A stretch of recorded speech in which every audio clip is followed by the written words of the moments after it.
It's Our Miss Brooks, starring Eve Arden.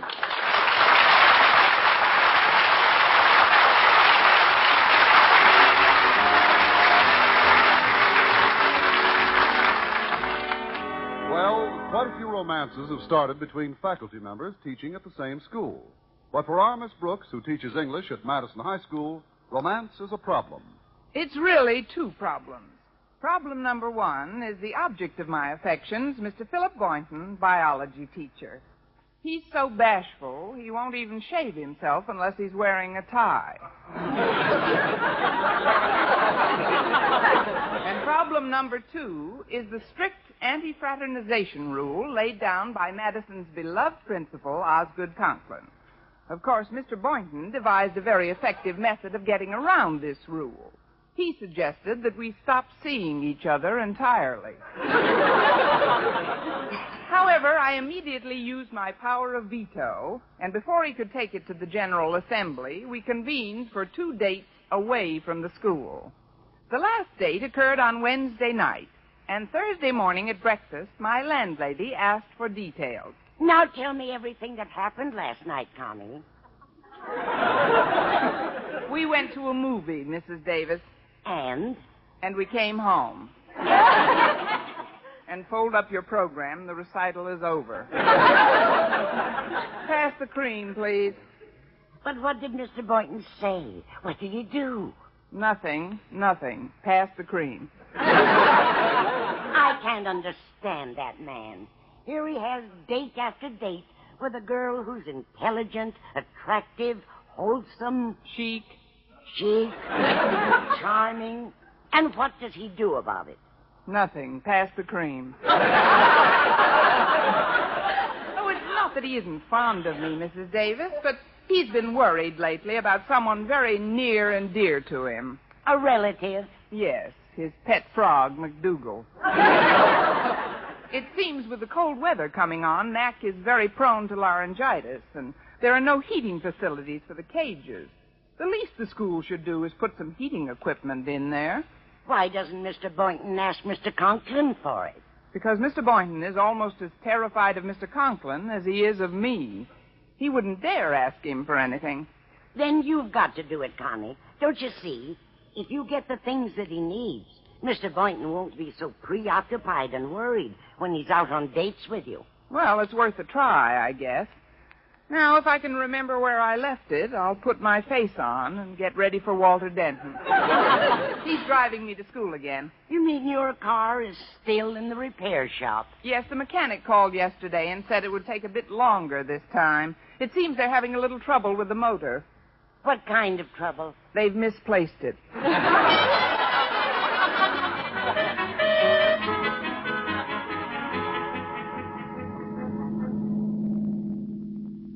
I'm glad you picked me up early today, Walter. I've got to stop in Mr. Conklin's office before my first class.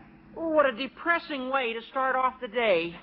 I'm glad I don't have to see our beloved principal this morning. I'm low enough already.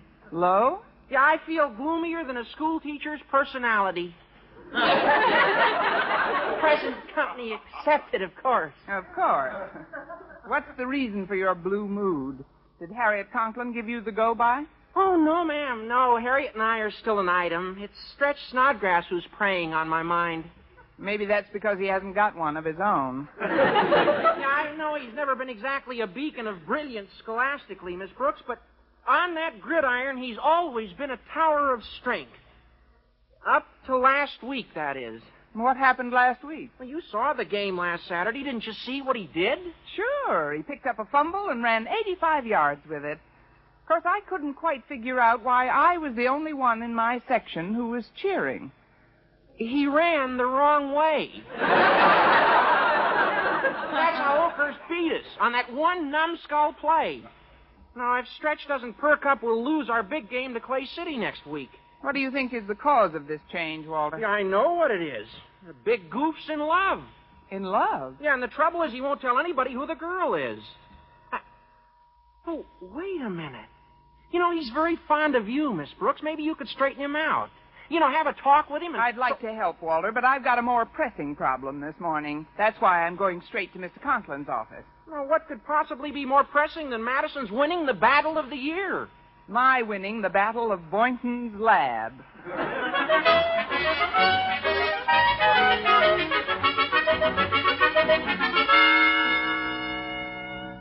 Daddy, why are you so despondent? Because of our coach's report on Snodgrass, that's why.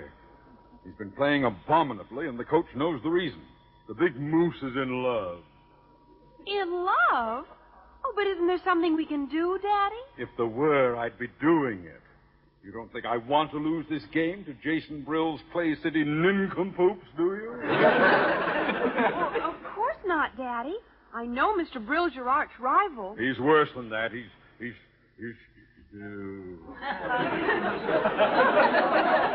just no way out.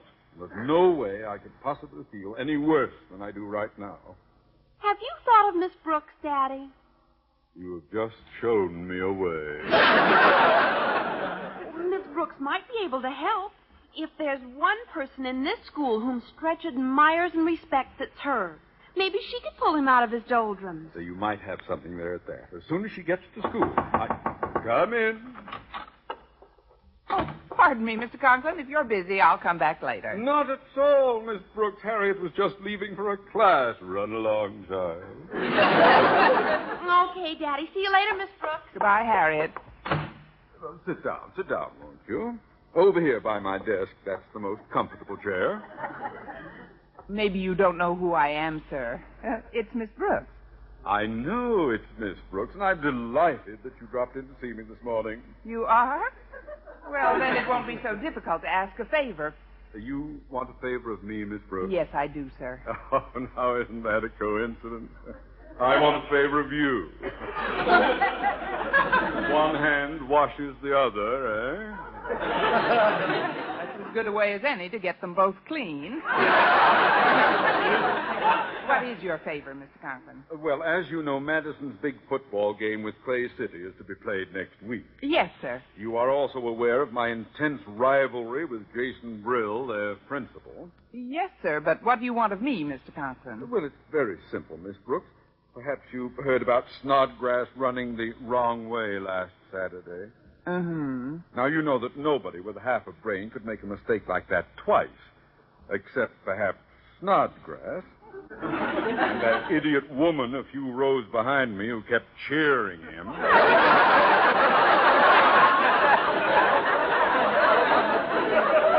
Next Saturday, I'll keep my mouth shut. What do you think I can do about Stretch, Mr. Conklin? Well, you may be able to straighten him out. You see, Miss Brooks, he's been even worse in practice this week than in that game last Saturday, and the coach seems to think it's because he's in love. That's what Walter Denton thinks, too. Does Denton know with whom? No, sir, nobody does. Exactly. And that's where you come in. In his lame-brained, dunce-like way, Snodgrass admires you greatly. He has his reasons, I'm sure. We lame-brained dunces are pretty clannish. Well, what I meant was you seem to be the logical person to find out just what little baggage is turning Snodgrass's head. And I use the word advisedly. And if I find out, what then? Then your natural feminine instincts will come to the fore, and you will devise some way to circumvent the activities of the aforementioned bit of baggage. Now then, what is the favor you seek? Well, Mr. Boynton needs some new equipment for the biology lab, and he's too timid to ask for it. He shall have it. What kind of equipment? Or some heating facilities, for one thing, and more comfortable cages for his frogs and guinea pigs. It's done. Anything else? Else? Well, now that you mention it, I could use a new desk and some new window shades in my room. I also would like to have it painted a nice, cheerful shade of green. Miss Brooks, you are speaking with Osgood Conklin, not the Aga Khan. Well, if that's the way you feel about it, sir, maybe Stretch and his girl should be left alone. After all, A nice, cheerful shade of green it is. Now, you're sure you know what to do, Miss Brooks? Leave it to me, Mr. Conklin. When I get through with him, Stretch will not only check his baggage, he won't call for her for 30 days.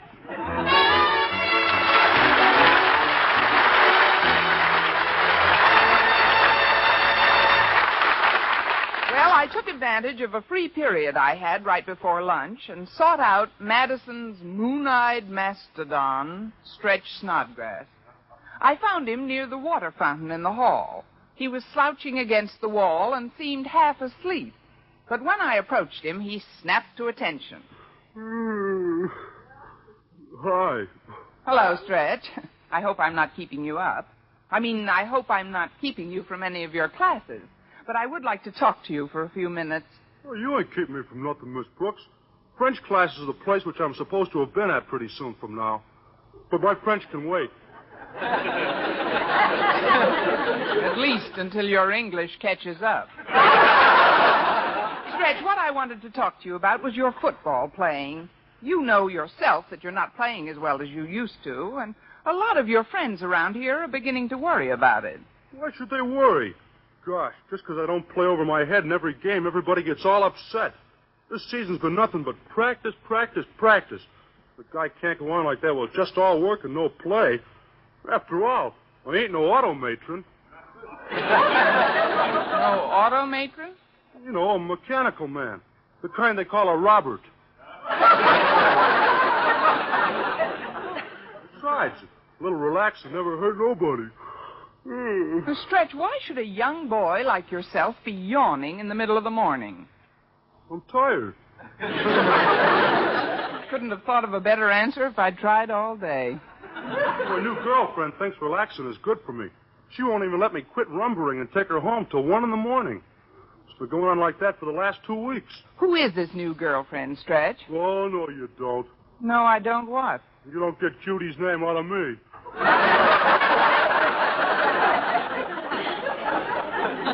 I promised to keep it a secret. Well, that's your privilege.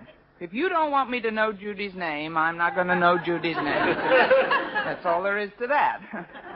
Judy what? Gosh, I didn't even want that part of her name to get out, but it just slipped. Well, look, Miss Brooks, you wouldn't want me to break a promise, would you? Fervently. Listen, Stretch, even if you enjoy all this rumbering, don't your girl's parents object to these late hours every night? Oh, I'm sure they don't. How can you be so sure? Her old man gives me the money to take her out. What? Sure. He's not like our principal. Mr. Brill's a real good sport. Stretch, you mean to tell me you've been taking out Judy Brill? How do you know? A little bird brain told me. I can't wait to see Mr. Conklin's reaction to this bit of news. Gosh, Miss Brooks, you're not going to tell Mr. Conklin, are you? Not yet, Stretch. Out of consideration for his family, there's something I've got to find out first. What's that? If his life insurance is paid up.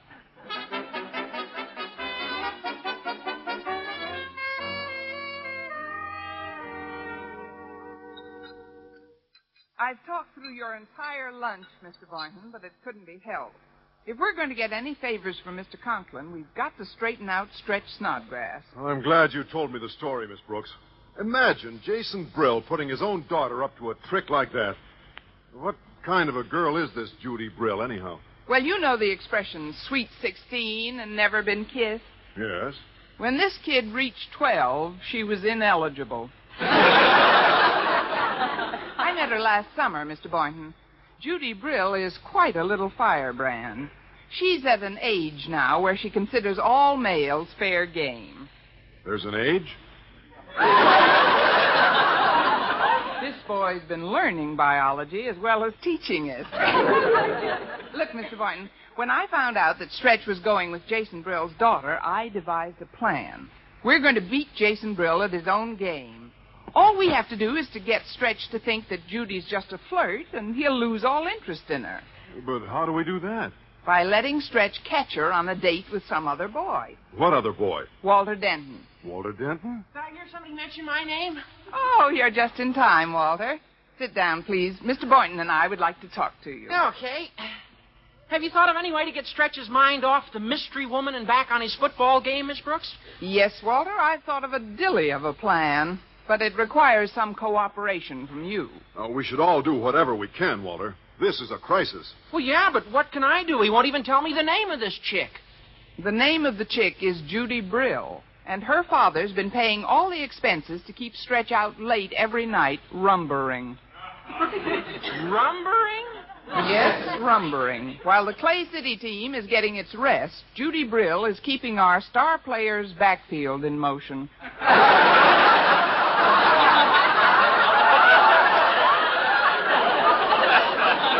I know the kind of a boy Stretch is, and if we can arrange to have him catch Judy with another boyfriend, I know he'll forget all about her. Not only forget about her, but it might make him so mad he'll go out on that field Saturday and play the game of his life. Say, that sounds like a swell idea.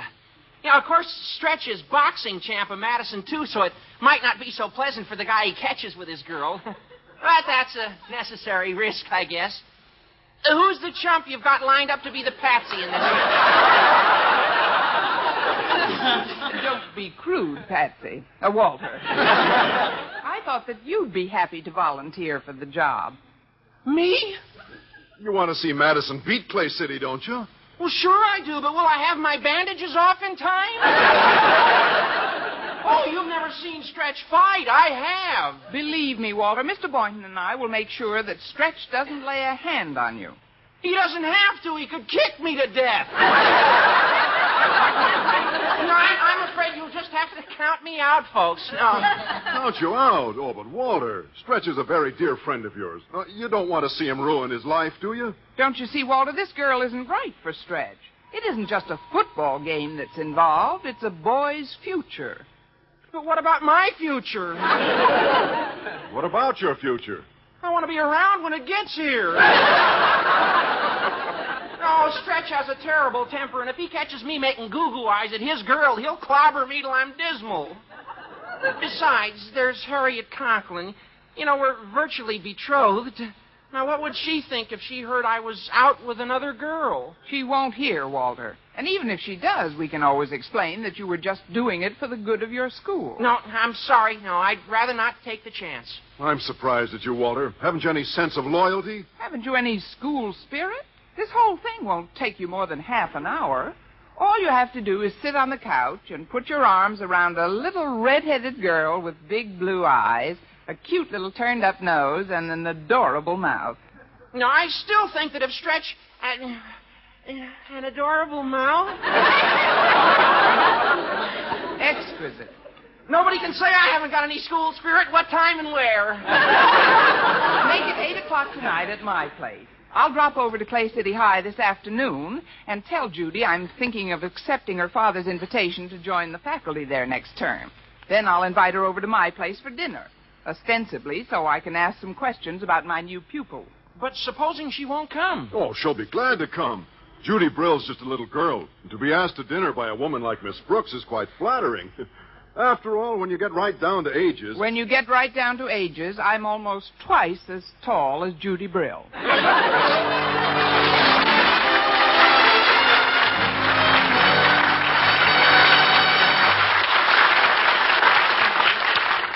part A of my plan worked perfectly, and that afternoon I persuaded Judy Brill to have dinner at my house. So at 8 o'clock that evening, we were in the living room, gabbing away like a couple of old... extremely young magpies. I'm sure glad you asked me over tonight, Miss Brooks. The dinner was wonderful, and I've enjoyed talking to you about your teaching at Clay City next term. I suppose you feel you should be out dancing Stretch's feet off, but you've still got 3 nights before the big game, and not seeing you tonight will only make him more anxious. You're so right. Men are such problems. They're just like children. You've got to play up to their ego and convince each one he's the only man in your life. Oh, but listen to me telling you about men. A sophisticated, charming woman like you. Tell the truth. How many men do you have dangling from a string? Just one, Judy. And he doesn't exactly dangle. He sort of bobs and weaves. As if I'd believe that about a woman like you, Miss Brooks. Oh, I wish I had your knowledge of men. Want to trade? It was a very pleasant coincidence that Walter Denton dropped over, don't you think? He's an awfully cute boy. I'm glad you like him, Judy. By the way, where did he disappear to? I didn't disappear. She's on my lap. Oh, now, isn't that sweet? What a naive way to get acquainted. I'd better answer that. Mrs. Davis is in her sitting room down the hall. Want me to answer it? You sit right where you are, Walter. Yes, you sit right where you are, Walter. How can I help it? She hasn't budged off me since I said, "How do you do, Miss Brill?" I'll get it. Well, here we are, Miss Brooks. Hello, Mr. Boynton. Come on in, Stretch. Thanks. Well, what brings you to this part of town, Stretch? I was just walking home when Mr. Boynton drove up alongside the curb in his car and stuck his head out of the window and said, "Hi, Stretch, just the fellow I've been looking for. How about hopping in and going for a little ride over to Miss Brooks' place and having a glass of milk or something if you haven't got anything better to do?" And I didn't have nothing better to do, so I said, "Okay, Mr. Boynton, I'd like nothing better than to hop in and go over to Miss Brooks' place and have a glass of milk or something." Have you got any? So that's what brings you to this part of town. Well, I'll give you some milk later, Stretch. There are some friends of yours in the living room. Come on in. Oh, pardon me, kids, but we've got company. Hi, Walter. I didn't know that... Judy, what are you doing here? Miss Brooks invited me over to dinner, and then Walter just sort of dropped by. You sort of dropped by? Hold him, Miss Brooks! It's around him, Mr. Boynton. What's everybody so jumpy about? Well, aren't you sore at me for sitting here with your girl? Sore? Heck no, Walter. You're doing me a big favor. See, I got to thinking about what Miss Brooks said this morning, and I realized that I got to get a lot more sleep if I'm going to be any good in the game Saturday. But, Stretch, dear, you don't have to sleep so much. Sure I do. Oh, it ain't that I don't appreciate what you and your dad done for me, Judy. And I certainly ain't mad about all that rumbering. It's just that for athletes, rumbering's not as good as slumbering. Now, Walter, if I may make a suggestion, I think you should drop Miss Brill off at the bus station. Well, what's this all about, anyway? Is this some kind of a plot? Turnabout's fair play, Miss Brill. Yeah. And if you'll excuse me right now, I'll turn about and hit the road. I'll excuse all of you right now. All but you, Mr. Boynton. Well, this is what I get for accepting the hospitality of a Madison Highite. Thank you, and good night. Don't slam the door. Oh, come on, Stretch. The least we can do is drop her off at the bus station. Good night, Miss Brooks, Mr. Boynton. Good night. Well, it's simmered down to just the two of us, Mr. Boynton. Let's sit down on the couch. All right. You know, Miss Brooks, in spite of the fact that I'm a biologist, I've never been overly observant about the emotional reactions of the people around me. You're not just beating your Bunsen burner, Boynton. That is, you have seemed a little preoccupied at times. Well, be that as it may, your interest in the welfare of my little animals, and the trouble you went to see that I got proper heating facilities for my lab, have made me realize just how much you care. Really, Mr. Boynton? Yes, indeed. And I want you to know that I care even more than you do. You care even more than I do? Yes. I've got $5 bet on that game Saturday. Well, here's $2.50. I'll take half your bet, and we'll set up housekeeping on the 40-yard line.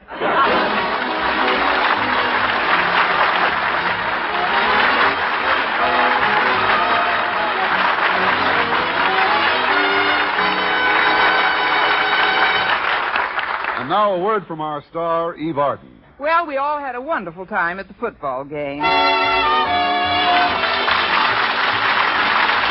Our Miss Brooks, starring Eve Arden, transcribed, was produced and directed by Larry Burns, written by Arthur Oldsberg and Al Lewis, with the music of Bud Bluster. Mr. Conklin was played by Gail Gordon. Others in tonight's cast were Jane Morgan, Dick Crenna, Bob Rockwell, Gloria McMillan, Leonard Smith, and Sandra Gould.